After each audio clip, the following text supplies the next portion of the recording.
তারাপীঠের পর কলকাতা, একের পর এক হোটেলে অগ্নিকাণ্ড, মৃত্যু মিছিল দেখেছে রাজ্য। কিন্তু দ্য বং ভয়েসের প্রশ্ন এখানে নয়।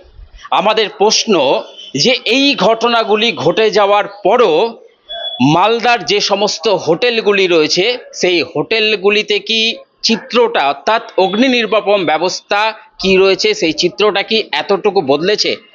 সেই তথ্য তুলে ধরার জন্য আজকে আমরা গ্রাউন্ড রিপোর্টে একেবারে বেরিয়েছি মালদা শহরের রাজপথ জুড়ে থাকা একাধিক হোটেলে।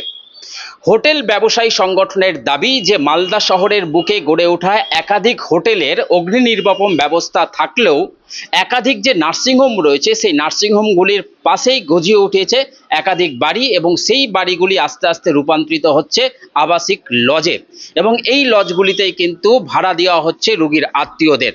ফলে যথেষ্ট পরিমাণে কিন্তু যে অগ্নি নির্বাপন ব্যবস্থা তা কিন্তু নেই বলে দাবি করেছে মালদহের হোটেল মালিক অ্যাসোসিয়েশনের সংগঠনের পক্ষ থেকে। মালদা শহরের একেবারে ব্যস্ততম জায়গা বলা যেতে পারে মকদমপুর, এবং এই মকদমপুর এলাকায় সারি সারিভাবে এইভাবেই তো আপনারা দেখতে পাবেন যে গলি রয়েছে, এবং এই সেই গলির ভেতরে কিন্তু এরকম বাড়ির আকারে এই সমস্ত গেস্ট হাউস বলা যেতে পারে যাতে তৈরি হয়েছে, এবং এই সমস্ত গেস্ট হাউসগুলিতেই কিন্তু ভাড়া দেওয়া হচ্ছে রোগীর আত্মীয়দের, অর্থাৎ যারা মালদা জেলার দূর দূরান্ত বা মালদা জেলার বাইরে থেকে যারা আসছেন চিকিৎসার জন্য, এই সমস্ত গেস্ট হাউসে তাদেরকে ভাড়া দেওয়া হচ্ছে।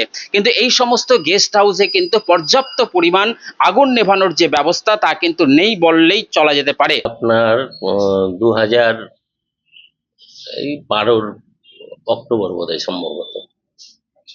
কি কি পারমিশন আছে আপনার?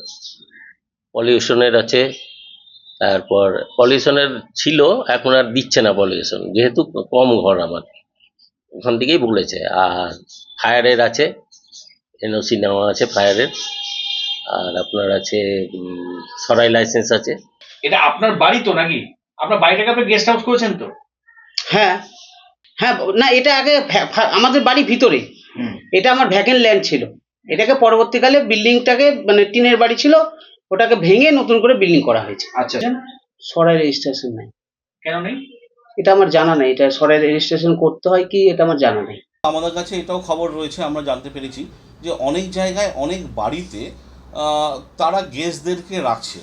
এবার তাদের কাছে হয়তো তাদের কোনো সরাই লাইসেন্স নেই, বা তাদের হয়তো ফায়ার সেফটি নর্ম মানা হচ্ছে না।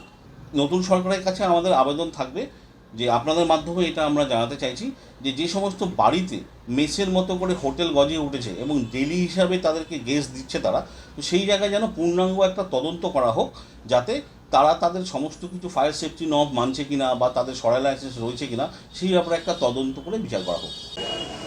বিষয়টি হচ্ছে তৃণমূলের সময়ে গত 15 বছরে সমস্ত ডিপার্টমেন্টগুলো দুর্নীতিতে ভরে গেছিল।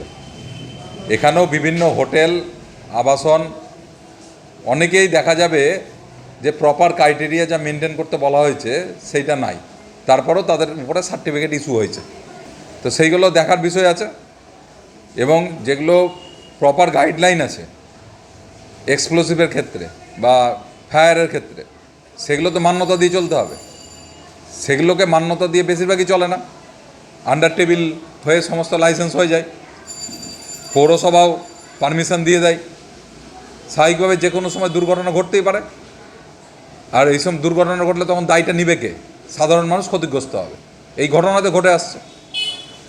তো আমরা বলেছি ডিএম সাহেবকে যে বিষয়গুলো দেখা এবং স্ট্রিক্টলি যা গাইডলাইন আছে তাই মেনে ফায়ারের লাইসেন্স ইস্যু করতে হবে, এবং যাদের এগুলো নাই তাদেরকে চড়া ফাইন করে তাদের ক্রাইটেরিয়া ফিল আপ হলেই তাদেরকে ফায়ার লাইসেন্স দেওয়া, নইলে ব্যবসা বন্ধ হয়ে যাবে। কারণ আমরা গেছিলাম, সেখানে দেখলাম যে আগুন নেভানোর যে সিলিন্ডার সেখানে কিন্তু তার যে মেয়াদ, সেই মেয়াদও কিন্তু উত্তীর্ণ হয়ে গেছে, এবং তার পাশাপাশি সরু গলি, অগ্নিকাণ্ডের ঘটনা ঘটলে বড় আকারের যে দমকলের গাড়ি, সে গাড়িও কিন্তু ঢোকার ব্যবস্থা নেই। ফলে সব মিলিয়ে কিন্তু প্রশ্ন থেকেই যাচ্ছে যে কলকাতা তারাপীঠের এই ঘটনার পর যেখানে মৃত্যু মিছিল ঘটছে, সেখানে দাঁড়িয়ে মালদার এই সমস্ত হোটেলগুলিতে কিন্তু এখনো যথেষ্ট পরিমাণে অগ্নি নির্বাপন ব্যবস্থা নেই। এখন এই বিষয়ে প্রশাসন কি পদক্ষেপ গ্রহণ করে সেটাই কিন্তু দেখার। মালদা থেকে সুমিত ঘোষের রিপোর্ট, দি বং ভয়েস।